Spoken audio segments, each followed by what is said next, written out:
Winding up her two-day visit to Zimbabwe on Thursday in the country's El Nino-affected Matopo district, UN Assistant Secretary General Rina Gelani appealed immediately to the international community for $430 million to ease the food insecurity in the southern African nation. Gelani, who is also the UN Climate Crisis Coordinator for the El Nino response, told VOA that most of the countries feeling the effects of the climate change did not cause it. Africa has only produced less than 4% of greenhouse gas emissions, and yet you can see here in Zimbabwe and then in these southern African countries, massive impact. We need to urgently be investing in communities and supporting governments on not only mitigating the climate crisis, reducing emissions, but also, because it's here today, helping communities to adapt to the changes that we're seeing.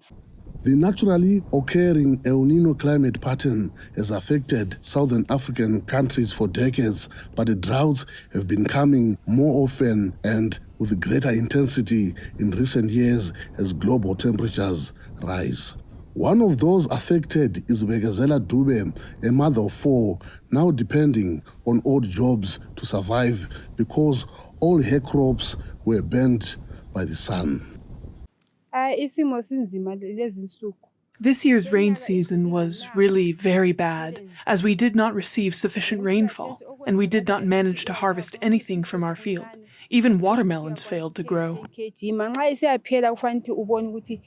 The World Food Programme says 5 southern African countries, Lesotho, Malawi, Namibia, Zambia and Zimbabwe, have declared the drought a national disaster. Angola and Mozambique are also feeling the impacts. People are talking about a drought that's more severe than they've seen in 40 years in the country. But we're seeing similar things play out across an additional 6 countries in southern Africa, where 27 million people are facing hunger this year because of the El Nino situation. Zimbabwe's next harvest is not expected until March.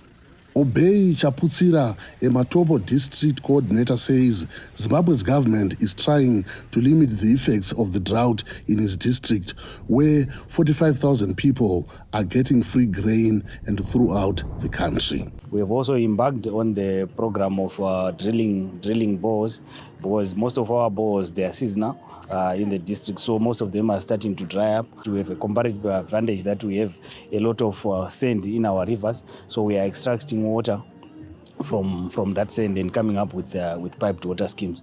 The government hopes these efforts produce enough water for vegetable gardens to ensure communities have a balanced diet as they wait for the next rains expected in late October.